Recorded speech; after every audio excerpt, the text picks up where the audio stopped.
So I've been eating the same way probably for like 20 years now, and the foundation of my diet is just counting calories. That's all it is. It's a unit of measurement for energy that we need in order to keep us going. Now, if we're trying to be in the gym and build muscle, we can get a whole lot more nuanced with it, and that's kind of what I'm talking about now. Calories is one way to quantify the energy that you're actually taking in that your body's going to use. Another way to think about it is you can talk about grams of protein, grams of fat, grams of carbs. The relationship there is there's for every 1 gram of protein or 1 gram of carbs, there's 4 calories. For every 1 gram of fat, there's 9 calories. So that's kind of how you can break it down if you're looking on the back of a nutrition label. But basically, ever since I've been working out, I've been shooting for 200 grams of protein a day. Now, 200 times that 4, that's going to equal 800 calories. I don't get 200 every day. Sometimes I get as low as maybe like 170, 175. But again, I'm not super picky about it because there's this thing called nutrient partitioning. What that does is if you eat a well-balanced diet, plenty of protein, plenty of carbs, plenty of fats, each one of those macronutrients helps the other one work a little bit better. So if I don't get, you hear about guys eating like 300, 400 grams of protein a day, they're on anabolics and their body can use it. I can't eat that much and my body can't utilize that much, so it's pointless. So by eating a well-balanced meal, we let nutrient partitioning take its place, and there's protein sparing effects from eating carbs and eating fats. Now, some people will trip out about this thing called a glycemic index, and that measures carbohydrates and how fast that they digest in the blood system. Is really good to look into, but you've got to remember that with the glycemic index, it studies the carbohydrates being eaten in isolation.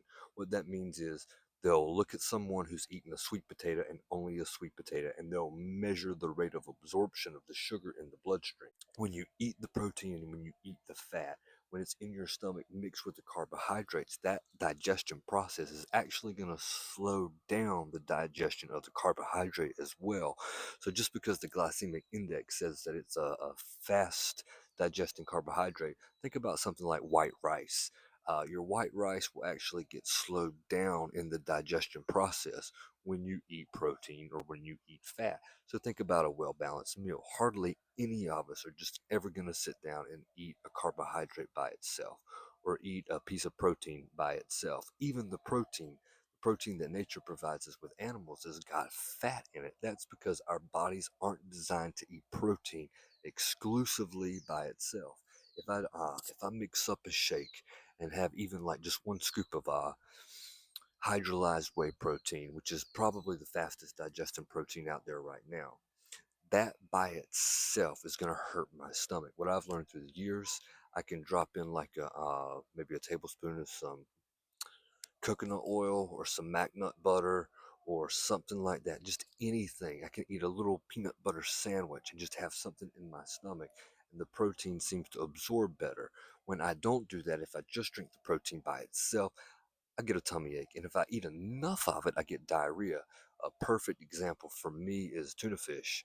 If I eat a can of tuna fish, drain it out of the can and just eat it, I'll get a stomach ache every single time. And 90% of the time, I'm in the bathroom with diarrhea. That's because I can't digest the protein by itself. I've noticed as I've gotten older, though, my metabolism has slowed down a little bit. I'm 41 now, and I'm still able to hold on to like a 30, 31-inch waist, but it's a lot harder. And one of the reasons it's harder is because as we get older, we just get naturally more tired. I've never had my testosterone levels checked or anything like that. I just know from experience that just life and everyday wear and tear, as you get older, as you approach middle age, it will affect your metabolism. So that 3,000 calories a day, I'm kind of down to like 2,500 now. I'm still doing a little bit of cardio. I could step up the cardio and eat a lot more if I wanted to. But right now, I'm kind of happy eating 2,500, maybe 2,800 calories a day. What does that look like? Well, this morning for breakfast, I had about 250 grams of white rice and about 8 ounces of 90-10 ground beef. Now, when you do the math on all of that, the rice comes out to be about 300 calories. Maybe it was only 200 grams. I'm not sure. I know that the total calories was about 300 calories from the white rice. 90-10 ground beef was my protein source. That was probably about 40 grams of protein in that. Now the 90 and the 90-10 is the protein, the 10 is the fat. So I got some pretty good saturated animal fat just for breakfast. After breakfast, I went to the gym, worked out. After I worked out, I had about 6 ounces of chicken thighs with probably about 150 grams of white rice. Had a Diet Pepsi, probably looking at around 700 calories, maybe 30, 40 grams of protein, 700 calories. Then I'll do for the next meal, it's two protein cookies from my cookie dealer. They're amazing. 280 calories a piece, 15 grams of protein a piece, 25 grams of carbs a piece. You eat both of them, you're almost at 600 calories, 30 grams of protein, 50 grams of carbs, and they digest like amazingly well. So after that, I'll probably eat what I consider maybe like my dinner, which I think tonight is going to be the exact same thing I had for breakfast. Going to be about 8 ounces of 90-10 ground sirloin, another 200 grams of jasmine white rice. I don't think I've got any veg. No, I've been eating some kimchi, and that's been a game changer for me, especially with digestion. The kimchi is just, it tastes really good. Yes, it's got MSG in it, but it is absolutely phenomenal for your digestion. It makes my meat taste better. It sounded kind of funny, but it does. It makes everything work better because it's a probiotic. It's going to get in your gut, give your gut the nutrition it needs, help you digest the food. It's amazing. After that, before I go to bed, my probably my favorite bedtime snack is about 4 or 5 whole eggs cooked in about a tablespoon of butter. And just doesn't get any better than that. I probably throw like maybe half a gram of salt, Redmond's Himalayan sea salt. I don't think it's Himalayan sea salt, but the brand is Redmond's. I think it's from Utah. It's hella good. So when you add all that up, and what I've been doing now, I can do it in my head. But the other day I was just thinking, I was like, hey, what about ChatGPT? So I averaged, or I thought about everything I had eaten. I wrote it all down. It was about 2,600 calories. So I open up ChatGPT. I repeat everything. ChatGPT tells me I'm at 2,600 calories. So in my I feel pretty confident in my ability to add up calories that I don't necessarily have to use ChatGPT. But it's a really good tool to have because I think it'll log it for you. And maybe if you're having trouble tracking your food, you can use that, track your calories and see, look at your body, assess, see if you need to go up, you need to go down. But again, I would highly, highly encourage you to figure out how many calories you're eating per day. If you want to gain weight, you take that number, that basic number, increase 3 to 500 calories a day until you start seeing some weight gain. Same thing if you want to lose weight, 3 to 500 in the opposite direction. Going down is a good place to start to try to lose weight. Now, some people, depending on your metabolism, you're going to have to eat a whole lot more than 500 calories extra per day. If you're a skinny ectomorph, I would highly, highly recommend go ahead and starting off at 500 extra calories per day and then adding from there. If you're skinny and you've gotten fat and you're trying to lose weight, then you might can get by with not necessarily dropping the calories as significantly in the beginning. You might have to, but generally if you're skinny or you're skinny fat, your body had at one point in time a quicker metabolism, and if you catch it before it's too late, you can get that metabolism back cranked up and back working hard to burn the body fat. But you're always going to lose a little bit of muscle. That's inevitable.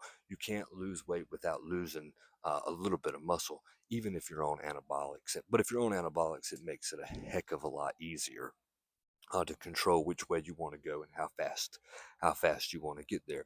But if you're like me, like I said, I'm 41 years old. I've used anabolics 3 times, but not in the last 12 years. And even then, we didn't blast and cruise. We cycled, and they were like little mini cycles. Like I think I ran uh, 8 weeks of some Sustanon 250 and some Winstraw. And then again, it was underdosed or fake because the next stuff I got, I took like 2 or 3 shots and I was just as big as I was from my previous cycle that was supposed to be, all the biggest and baddest stuff from my guy from the gym. But really, I'm getting off track. The main point of this video is understanding nutrition. If you end up going fast food somewhere and just eating your brains out, then you're pretty much going to undo a lot of the progress that you did, a lot of the progress from the actual workout. Now, it's true, you can still eat pretty bad and get some good results from just actually moving your body around during a workout. So it's not the worst thing in the world if you've been eating bad and going to the gym. Don't stop going to the gym, just start eating better. But again, please understand that if you eat too many calories, then you're going to get fat. My friend the other day, we were riding in the car, and she says to me, "You know what?" She says, "I understand calories." She said, "I just think it's the type of calories that I'm eating. And if I were to make those calories healthier, it would probably make me healthier." And I said, "You know what? You're absolutely right."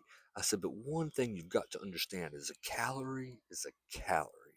And no matter where this calorie comes from, your body treats it the same." That's kind of tough to think about. But really, if you needed to eat 2,000 calories per day in order to lose weight, you could get those 2,000 calories from anywhere. It doesn't matter where. You could eat 2,000 calories worth of ice cream, 2,000 calories worth of Pop Tarts, 2,000 calories worth of a steak if that's what you wanted. But if you ate more than 2,000 calories, it's going to be a caloric surplus and you're going to add body fat. Now, yes, it's true that the micronutrients, the vitamins and minerals in the food, that's a different story.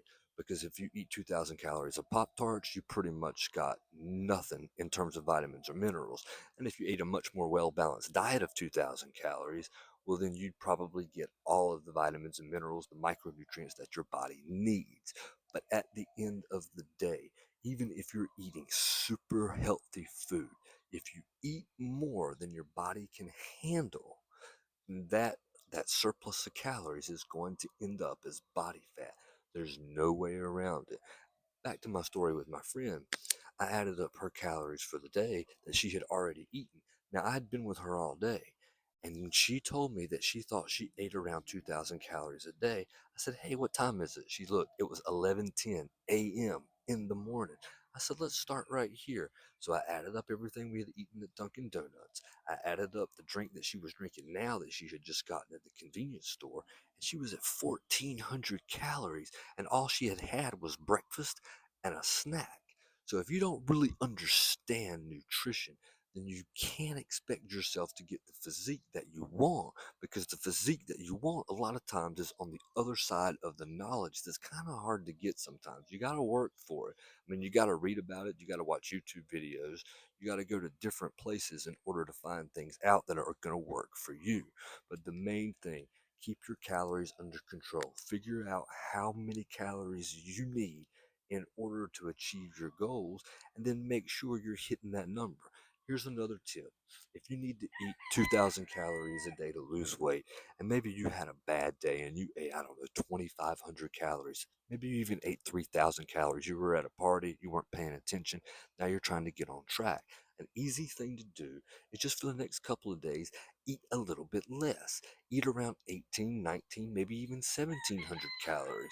And what that'll do is that'll create a surplus. I'm sorry, it'll create the deficit, a gradual deficit from that big surplus that you took in at one time. That's just one quick way to kind of uh, resolve the problem of eating too much when you really don't realize what you're doing. But again, the easiest way, understand how many calories you need and then track your calories. Chat GPT. Hell, you can even use old school, use a pen and a pad, whatever it takes to get the job done.